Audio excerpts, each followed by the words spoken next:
आप लोग अक्सर जमीन और आसमान में घट रही घटनाओं से रूबरू होते होंगे। उड़ीसा में रेल डिरेल हुई, सबको पता चला।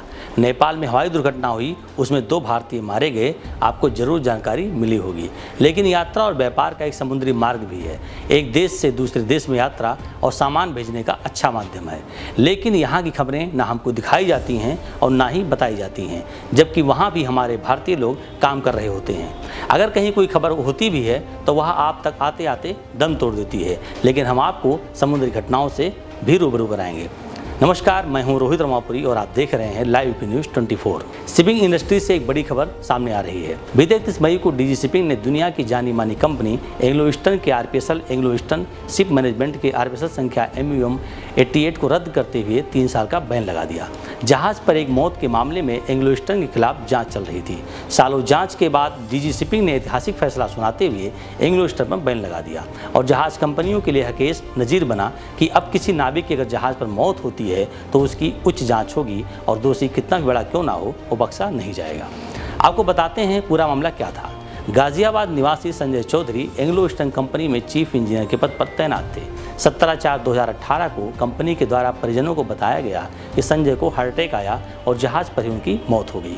परिजनों को संजय की मौत में कुछ संदेह लगा और एक लंबी लड़ाई के बाद मृतक संजय चौधरी की पत्नी डॉक्टर अमृता की तहरीर पर कंपनी के कई जिम्मेदार लोगों पर हत्या सहित कई गंभीर धाराओं में मुकदमा दर्ज हुआ। इसी मुकदमे के चलते गाजियाबाद पुलिस ने दिल्ली स्थित एंग्लो के कार्यालय में छापा मारा और कई जिम्मेदार लोगों को नोटिस भी थमाया था।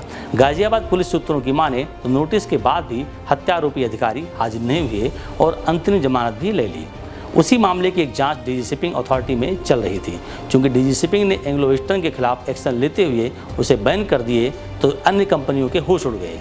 अगर एंग्लो को नहीं बचा सके तो जिसके पास सैकड़ों संख्या में जहाज हैं, जो दुनिया की टॉप कंपनियों में शुमार है, ऐसे में मेरा क्या होगा।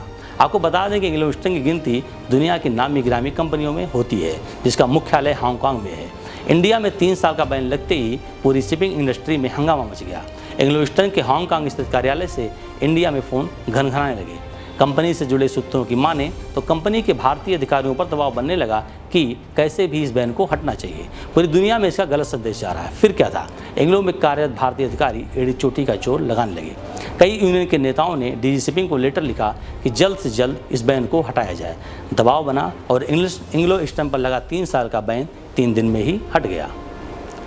सबसे पहले मैरीटाइम यूनियन ऑफ इंडिया के जनरल सेक्रेटरी तुषार प्रधान ने डीजी शिपिंग राजीव जलोटा को लिखे पत्र में अनुरोध किया कि एंग्लो ईस्टर्न के बैन पर विचार किया जाए। तुषार प्रधान ने पीड़ित परिवार के प्रति कागजी रूप से हमदर्दी भी जताई। प्रधान ने डीजी शिपिंग को लिखा कि एंग्लो ईस्टर्न भारत में लीडिंग कंपनियों में से एक है और ये सुरक्षा के सभी उच्च मानकों को पूरा करता है। लेकिन मैरीटाइम यूनियन ऑफ इंडिया ने ऐसा कोई पत्र अभी तक नहीं भेजा जिसमें यह लिखा हो कि संजय चौधरी के मौत की उच्च स्तरीय जांच करवाई जाए। संजय चौधरी की पत्नी अमृता की माने तो संजय चौधरी की मौत के मामले में कंपनी की उदासीनता को लेकर कई मेल मैरीटाइम ऑफ इंडिया को किया गया, लेकिन आज तक कोई जवाब यूनियन की तरफ से नहीं आया और ना ही कोई इस बाबत यूनियन के पूछताछ की गई। अमृता चौधरी ने हमें एक मेल भेजा और बताया कि उनके पति MUI यानी मैरीटाइम यूनियन ऑफ इंडिया के मेंबर थे। उन्होंने मेंबरशिप नंबर भी साझा किया। वो इस प्रकार है E032574 CDC नंबर है, जिसको दक्षता प्रमाण पत्र भी कहते हैं, MUM 121082। एंग्लो के समर्थन में लिखे गए पत्र को लेकर तमाम सीफेरर यह भी कह रहे हैं कि मैरीटाइम यूनियन ऑफ इंडिया का इसलिए अस्तित्व में आया था कि वह नाविकों के हित के लिए काम करेगा। लेकिन एंग्लो के समर्थन में डीजी शिपिंग को पत्र लिखकर यह साबित कर दिया है कि यूनियन किसके साथ खड़ा है। वहीं एंग्लो ईस्टर्न पर बैन हटने की हरी झंडी मिलते ही शिपिंग इंडस्ट्री में तरह तरह की बातें हो रही हैं। हम आपको अगले एपिसोड में बताएंगे कि किन कारणों से बैन लगा और अब क्यों हटा लिया गया। यही नहीं, हम आपको यह भी बताएंगे कि अब तक कितनी मौतें एंग्लो ईस्टर्न के जहाज़ पर हुई हैं। आप बने रहिए लाइव यूपी न्यूज़ 24 के साथ।